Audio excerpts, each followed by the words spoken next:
The Bonsai's quiet sculptor, a rhythmic sleep story of peace and focus. The morning arrives without announcement, as the best mornings do.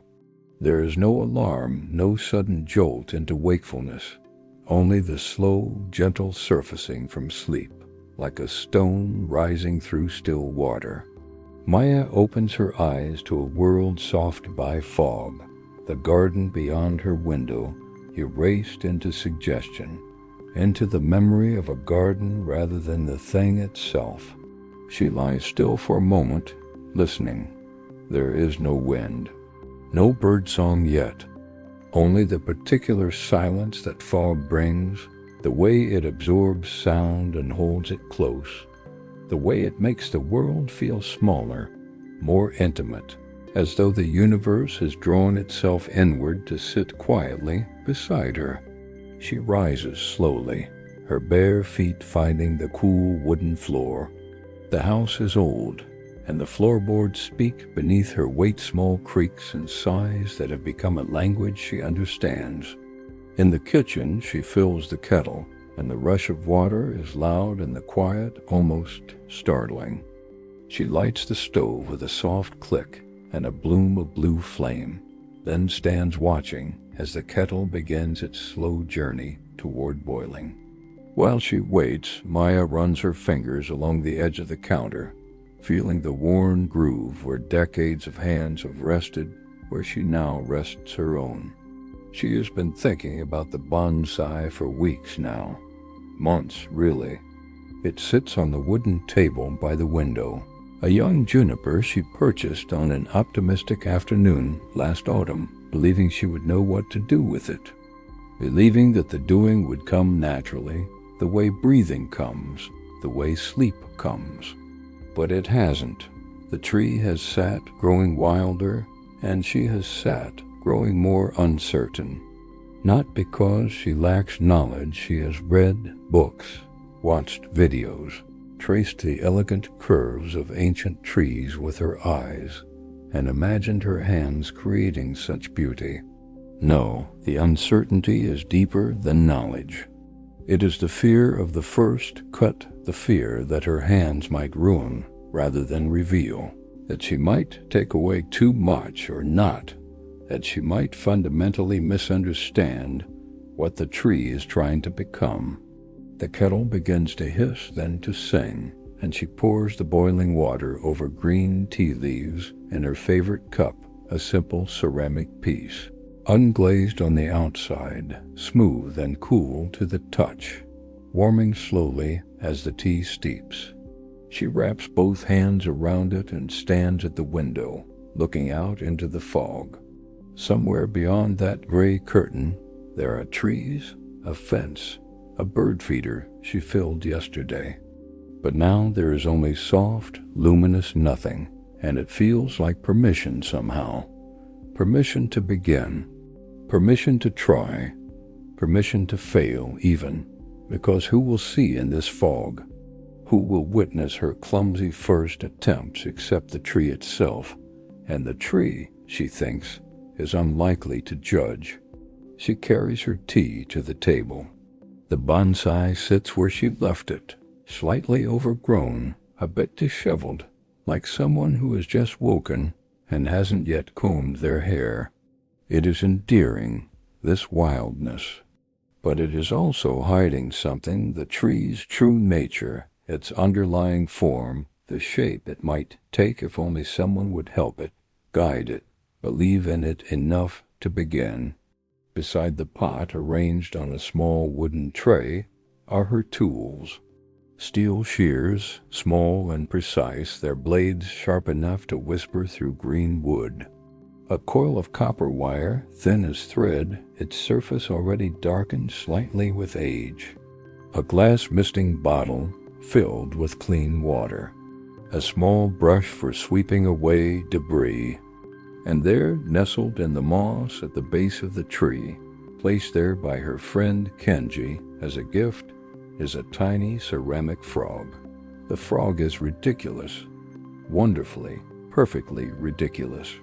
It is no larger than her thumb, glazed in deep forest green with flecks of gold. sitting in a meditative posture with its eyes half closed and a serene expression on its small amphibian face. Kenji had pressed it into her hand and said, "Every garden needs a witness, someone to watch over the work and make sure you don't take yourself too seriously." Maya smiles at the memory. She sets down her tea and picks up the frog, feeling its cool, smooth weight in her palm. "Good morning, Master Frog," she says softly. The frog does not reply, but its expression suggests it wouldn't even if it could. It has already achieved enlightenment, apparently, and has no need for morning pleasantries. She places the frog back in the moss and turns her attention to the tree. Really looks at it for perhaps the first time, not with anxiety or hope or fear, but with simple attention. The trunk is young but already developing character, a slight curve, a few small scars in the bark where branches were once removed by the nursery. The foliage is dense, perhaps too dense, small green needles clustered thickly on branches that grow in all directions without much purpose. Some branches cross inward, competing for the same space. Some grow straight up with youthful enthusiasm, reaching for sky without consideration for form, and some, she notices now, are simply dead. Small dry twigs, brown and brittle, hidden among the green. She picks up her shears. They are cold in her hand, heavier than they look, the weight of precision and purpose. She opens and closes them once, hearing the clean snip of the blades meeting, and the sound is satisfying in a way she hadn't expected. It is a sound of decision, of action, of beginning. "I'm going to start with the easy parts," she tells the frog. "The things that clearly don't belong. Is that all right with you?" The frog naturally has no objections. Maya leans close to the tree, bringing her face near enough to smell it, the sharp, clean scent of juniper, resinous and green, mixed with the earthiness of the soil and the faint vegetal sweetness of the moss. She identifies the first branch to remove, a small dead twig, brittle and brown, contributing nothing but clutter. She positions her shears at its base, takes a breath, and cuts. The sound is soft snip, and the twig falls away, landing silently on the wooden table. That's all. No drama, no catastrophe. Just a small piece of deadwood removed, and the tree unchanged except now slightly more itself, slightly clearer in its intention. She cuts another, and another. Each time the action becomes a little easier, her hand a little more certain. She works slowly, methodically, removing the obvious candidates, the dead, the dying, the branches that cross inward and tangle with their neighbors, creating congestion and confusion. These are the easy choices, she realizes, the ones that require no real courage, because there is no loss in their removal, only gain, only clarity. As she works, she finds herself thinking about the easy cuts in her own life. The habits she's already released, the ones that were clearly harmful, clearly exhausting, clearly taking more than they gave. The friendship that had curdled into obligation and resentment ended finally last year with more relief than sadness. The job she'd left 3 years ago, the one that had drained her until she was hollow, brittle, breaking, those were her dead branches, and removing them had been difficult only in the doing, not in the knowing. She had known long before she'd acted that they needed to go. The hard part, she says to the frog, adjusting the pot slightly and then apologizing, Sorry, didn't mean to jostle you. The hard part is what comes next. The choices that aren't so obvious, but not yet. First, there is this, The gentle accumulation of small dead twigs on the table, the gradual opening of space within the tree's canopy, the way light begins to penetrate more deeply into the structure. She can see the trunk more clearly now, can trace the line of the branches from their origin to their tips without losing them in the confusion of crossed growth. She sets down her shears and picks up the misting bottle. The glass is cool and smooth, filled with clear water that catches what little light filters through the fog. She pumps the trigger once, twice, 3 times, and a fine mist rises from the nozzle, settling onto Juniper's needles like early morning dew. The droplets cling to the foliage, each one a tiny lens, a tiny world, catching and holding light. The tree seems to exhale, or perhaps that's only her own breath, her own small sigh of relief at this pause, this gentleness between acts of change. She mists the foliage thoroughly, watching the water bead and roll, watching the green deepen and brighten as if the tree is waking, as if it has been waiting for this. She mists the frog, too, for good luck, and the water beads on its glazed surface, rolling off its small back like rain off a temple roof. There you go, Master Frog. A morning bath. The frog's expression does not change, but Maya imagines it is pleased. She sets down the misting bottle and simply sits for a moment, her hands resting on the table, her tea growing cold beside her. The fog beyond the window is beginning to thin just barely, the way night thins at the edges before dawn. She can almost see the suggestion of shapes now, the dark vertical line that might be the fence, the blur that might be the maple tree. The world is returning slowly in its own time. She picks up the pot and rotates it slowly, studying the tree from a new angle. In bonsai, she has learned there is the concept of the front, the viewing angle that best displays the tree as character, its movement, its story. Finding the front is not about creating something artificial, but about discovering what is already true, what the tree itself is already trying to express. She turns the pot a quarter turn. From this angle, the trunk's curve is less visible, the movement flattened. The main branches appear confused, lacking clear direction. Another quarter turn. Better, but not quite right. There is a large branch on the left that dominates from this view, creating imbalance, drawing the eye away from the trunk. She turns the pot again, and the frog slowly rotates with it until it is facing the wall. "Oh, I'm so sorry, Master Frog," Maya says, laughing softly. That must be disorienting. She adjusts the frog to face outward again, its serene gaze restored. One more turn and something clicks into place. From this angle, the trunk's slight curve is visible, a gentle S shape that suggests movement, resilience, the tree's long conversation with wind and weather. There is a primary branch extending to the right, reaching outward like a welcoming gesture, and the apex has a natural tilt that echoes the trunk's curve. This is it. This is the front. She marks the position mentally, noting the way the pot sits on the table, and feels a small thrill of recognition. The tree has just told her something about itself. She has just learned something true. Now comes the work of honoring that truth. Maya unspools a length of copper wire from the coil, measuring it against the branch she intends to shape, the primary branch extending to the right.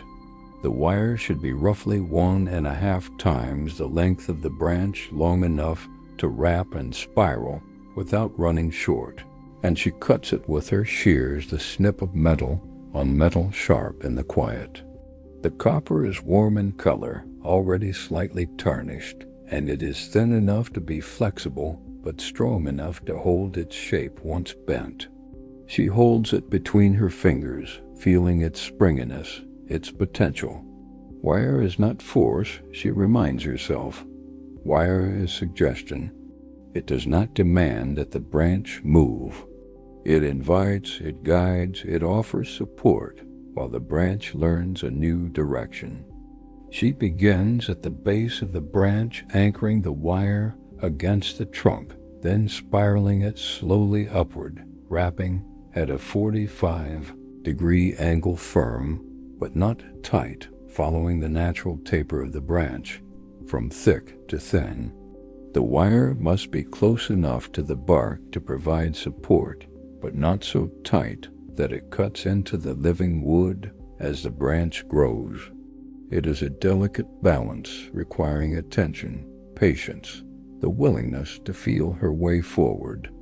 As she wraps, the wire makes a soft creaking sound, barely audible, and the branch makes its own sound in response, a faint woody whisper, the sound of fiber and sap of living tissue being touched, being known. She works slowly, methodically, her fingers learning the rhythm of the spiral, and she finds herself falling into a kind of meditation, a state of quiet focus, where thought recedes and only the work remains. When the branch is fully wired, she pauses, studying it, then places her hands on either side and begins to bend.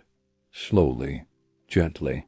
She is listening, though not with her ears, listening with her hands for the branch's response, for the subtle feedback that tells her when to push further and when to stop. Too much pressure and the branch will snap, the clean crack of failure. Too little and the wire is wasted, the gesture meaningless. The branch resists, then yields, curving downward and slightly forward, reaching toward light, toward the viewer, toward the future. She bends it until it feels right, not because she knows precisely what right is, but because her hands and eyes and intuition agree that this is the shape the branch wants to take, the shape it has been waiting to discover.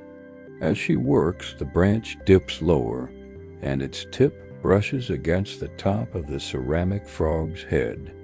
"Oh, sorry, Master Frog," Maya says, adjusting the branch slightly upward. "Didn't mean to give you a haircut."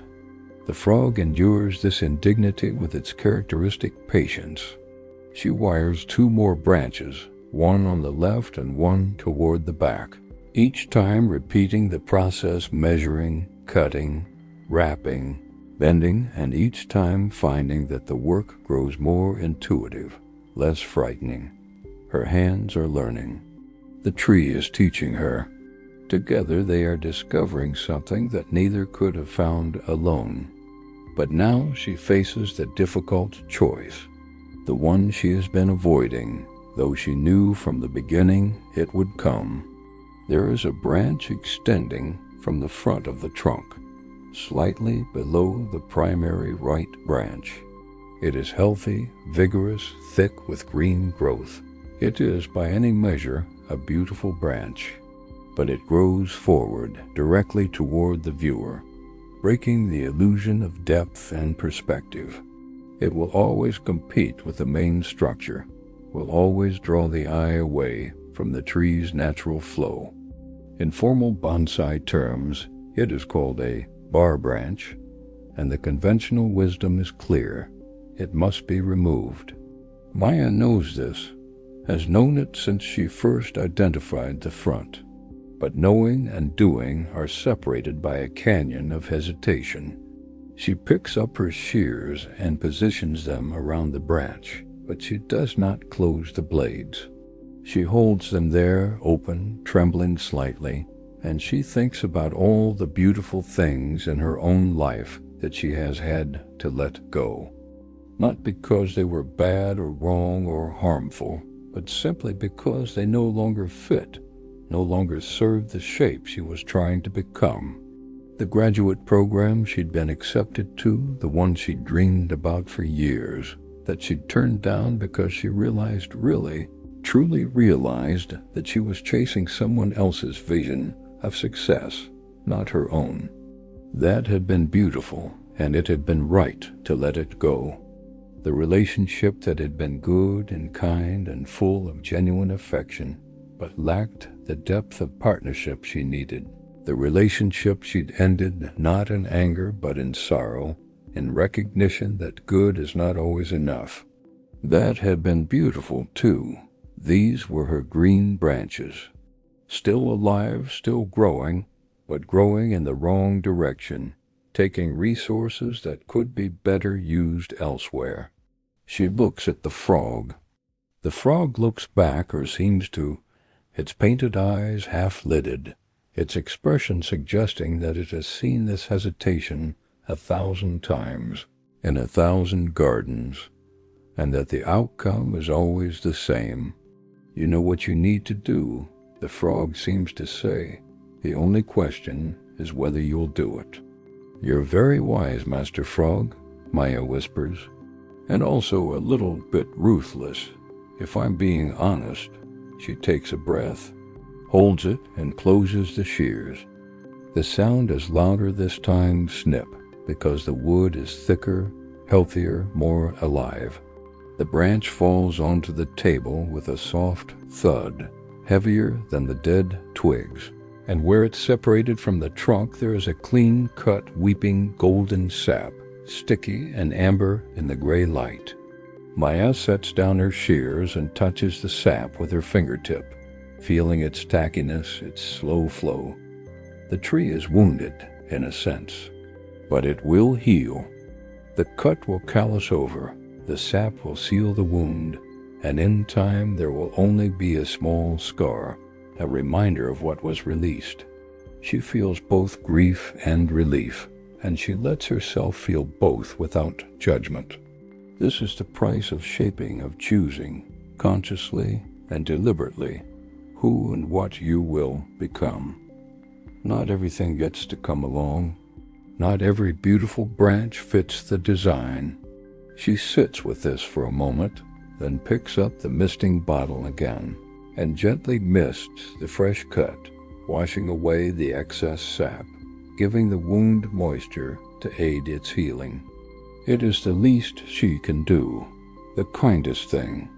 Now she turns her attention to the crown, the upper growth of the tree where its character will be most visible, most expressive. This is where she will create the windswept effect she has been imagining, the appearance of a tree shaped by prevailing wind, all of its upper branches swept in one direction, suggesting movement, resilience, the beautiful stubbornness of life that bends but does not break. She wires the first of the crown branches, a slender shoot extending from near the apex, and bends it to the right, following the direction established by the primary branch below. Then another branch, this one slightly lower, also bent to the right, and another.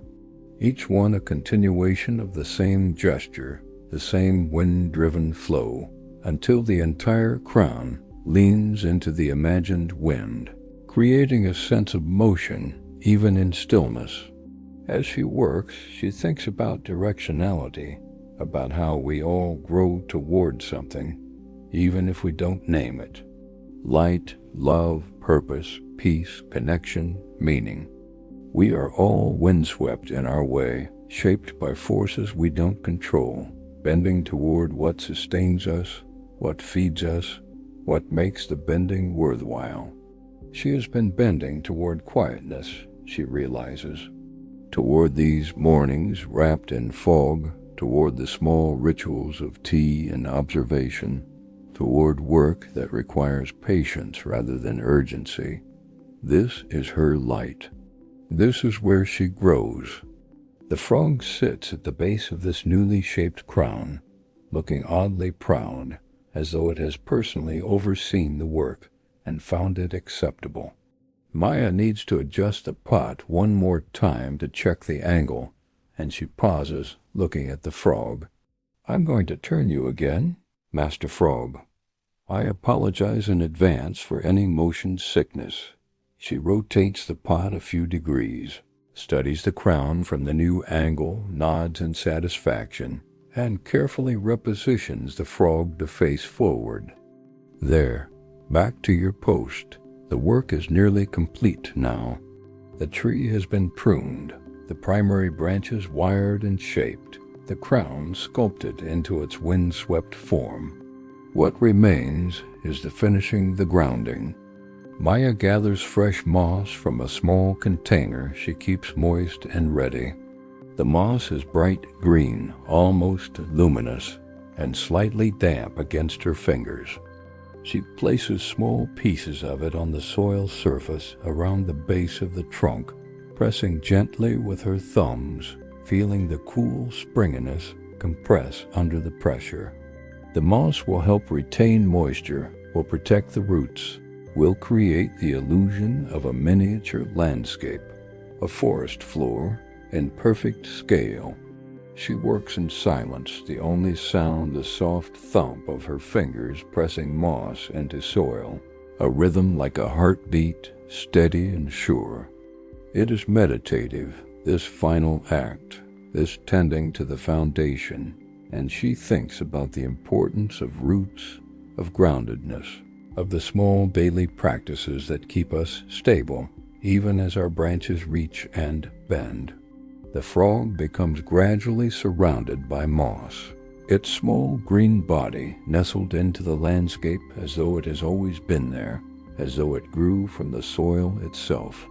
Only its head remains visible, its serene expression unchanged. She adjusts it one last time, just a fraction of an inch to the left, making sure it faces the front, the witness to everything the tree has become.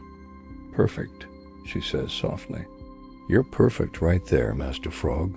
She sits back, her hands finally still, and looks at what she has created. The transformation is remarkable. What was wild and confused is now clear and purposeful. The tree has a front, a flow, a story.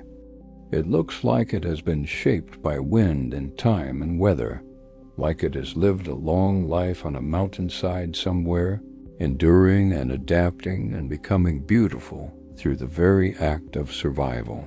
But she knows the truth. It was shaped this morning, in the fog, by her hands, in a few short hours. The ancient appearance is illusion, theater, art, and yet it is also true, because the tree's potential was always there, waiting beneath the chaos of excess growth. She did not create the beauty, she only revealed it. She only removed what was hiding it. This, she thinks, is the lesson. The real one, the one she needed to learn. We are both the tree and the gardener. We are both the material and the artist.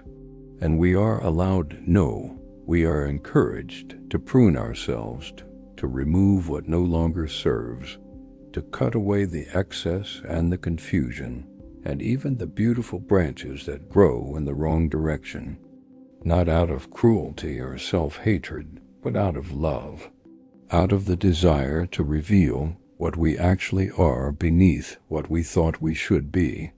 The wire will stay on the branches for months, perhaps a year, holding them in their new positions until they learn, until the shape becomes permanent, becomes natural, becomes simply how the tree is. And then the wire will be removed, and the tree will hold the shape on its own, not because it is forced, but because it has grown into the suggestion, has made it real. We are like this too, Maya thinks.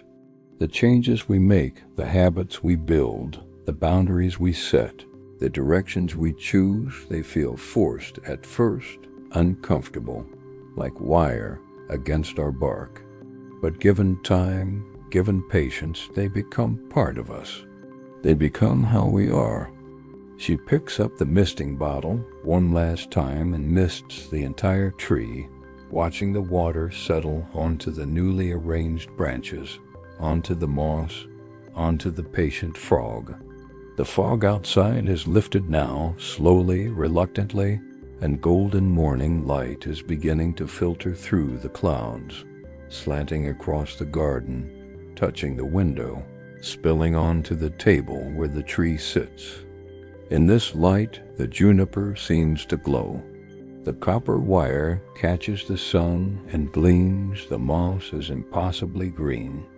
And the frog, the ridiculous, wonderful, enlightened ceramic frog, sits in its place and witnesses everything with the same expression it has always worn, calm, knowing, faintly amused, as if to say, "See? I told you. You knew what to do all along." Maya reaches for her tea and finds it cold, but she drinks it anyway, welcoming the coolness, the bitterness of oversteeped leaves, the simple fact of completion. The tree is not finished. A bonsai is never finished, is always becoming, but the work of this morning is done. The first shaping is complete. In my hands, I hold this tiny juniper tree.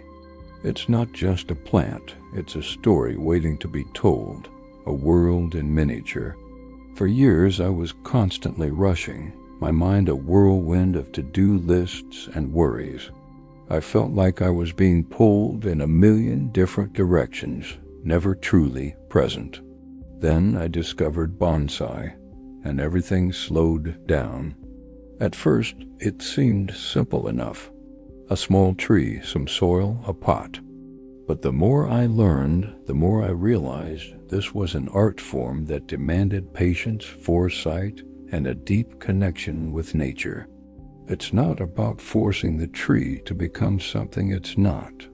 It's about listening to it, understanding its natural tendencies, and gently guiding its growth. This little tree has its own personality. See this branch here? It wants to reach for the light, and this one curves downward like it's bowing. My job isn't to fight that, but to work with it. With these shears, every cut is a decision. It's a deliberate choice. Snip. This tiny branch is removed not because it's bad, but to allow more light and energy to reach the others, encouraging a stronger, healthier structure. It's funny how this started to feel familiar. It felt like my own life. All those years I was letting my energy scatter everywhere, trying to do everything, be everything for everyone. I was like a tree with too many branches growing in every direction, none of them getting enough sunlight to truly thrive. I was exhausted, and my growth felt stunted. The first time I made a significant cut on a bonsai, I was terrified. What if I ruined it? What if I made the wrong choice? But my teacher told me something I'll never forget. The tree will respond. It will grow back. And this is a conversation, not a command. That gave me the courage to make that first snip. And just like he said, the tree responded. New buds appeared, stronger than before. That's when it clicked. I needed to start pruning my own life. I looked at my schedule, my commitments, my relationships. I started asking myself, what is truly giving me energy and helping me grow, and what is just excess foliage draining my resources? Saying no to things became my pair of shears. It was scary at first. I felt guilty, like I was letting people down. But just like with the tree, something amazing happened. By cutting back on the things that weren't serving me, I suddenly had more time, more energy, more focus for the things that truly mattered. My main branches, my family, my health, my creative passions, started getting the sunlight they needed. I felt stronger, more balanced. I was no longer just surviving. I was beginning to shape a life that felt authentic to me. Look at the base of this tree, the nabari. These are the surface roots that give it a sense of stability, of being firmly planted in the earth. In bonsai, a strong nabari is crucial. It's the foundation. For me, that foundation became my daily practices. A few moments of quiet in the morning, a walk in nature, and of course, my time with my trees. These simple habits anchor me, keeping me grounded when the winds of life start to blow. Wiring is another essential part of bonsai. We gently wrap this soft wire around the branches to guide them into a desired shape. It's not about forcing them into unnatural positions. The wire is applied loosely, giving the branch room to grow and thicken. Over time, the branch learns its new position, and eventually, the wire can be removed. The shape holds on its own. I think of this as setting intentions in my own life. I can't just wish for a more peaceful mind or a more creative life. I need to create gentle structures that guide me there. Maybe it's setting aside a specific time each day to write, or practicing mindfulness for just a few minutes. These are the wires. They aren't meant to be restrictive cages. They are gentle guides. After a while, these actions become second nature. The new, positive habit holds its own shape, and you don't need the rigid structure anymore. Of course, it's not always perfect. Sometimes a branch dies unexpectedly. Sometimes a pest appears out of nowhere. You can do everything right and still face setbacks. Life is like that, too. You make plans, you work hard, and then something completely out of your control happens. But the art of bonsai teaches you resilience. You don't give up on the whole tree because of one dead branch. You prune it away, you treat the problem, and you focus on nurturing the health of the rest of the tree. You adapt. You learn, you keep growing. This process has also taught me about a different kind of beauty, the beauty of imperfection. In Japanese aesthetics, there's a concept called wabi-sabi, which is about finding beauty in things that are imperfect, impermanent, and incomplete. A perfectly symmetrical, flawless tree can look artificial, almost sterile. But a tree with a gnarled trunk, a missing branch, or a scar from an old wound, that tree has character. It has a history. It tells a story of survival and resilience. I used to strive for perfection in every area of my life, and it was a recipe for constant disappointment. Now I see the beauty in my own imperfections. The mistakes I've made, the challenges I've overcome, they are part of my story. They are the scars that give my life character and depth. They are a testament to my own growth. Every morning I come out here to my little collection of trees. I check the soil, I mist the leaves, I just sit with them. This quiet ritual has become my sanctuary. In a world that screams for our constant attention, this is my act of gentle rebellion. It's a choice to be still, to be present, to connect with something real and living. The tree doesn't worry about tomorrow. It doesn't regret yesterday. It simply exists, right here, right now, responding to the light and the water it's given. And by caring for it, I'm reminded to do the same, to find joy in the simple act of being. So if you're feeling overwhelmed, like your life is a tangled mess of branches, maybe what you need is a pair of shears, not to cut things out recklessly, but to make conscious, deliberate choices, to ask yourself what deserves your light and your energy, to prune away the excess so your most important branches can thrive. You don't need a bonsai tree to do this, but the lesson is there for all of us. Shape your life with the same care, patience, and love that you would give to a living work of art, because that's what it is. Thank you for spending this time with me today. If this resonated with you, I'd love it if you'd subscribe and join our little community of growers. See you next time.